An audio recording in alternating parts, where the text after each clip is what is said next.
ताई, आपण सुंदरनगर या भागामध्ये आता भेट दिलेली आहे. नागरिकांच्या समस्या जाणून घेतलेल्या आहे. काय समस्या त्यांच्या आहेत आणि काय आपल्यापर्यंत त्यांनी मांडलेल्या आहे?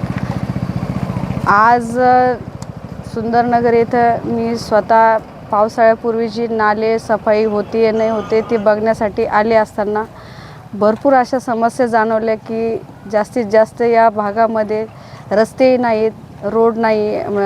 रोड जे आहेत जे फक्त मेन रोड झालेले आहेत, आतील कुठेही रोड झालेले नाही, नाल्या नाहीत. अशा नागरिकांच्या अनेक समस्या आहेत की जे मी जवळून बघितल्यात.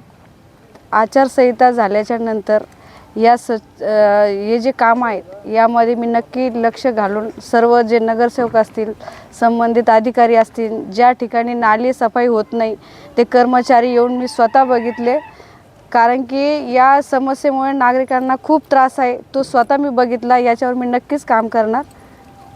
महानगरपालिकेचे कर्मचाऱ्यांचं सुद्धा अपुरं मनुष्यबळ आहे असंही लक्षात येते. त्यावर आता अपुरं जे मनुष्यबळ आहे यावरही मी विचार करून इथं नक्कीच मनुष्यबळ पुरवेल.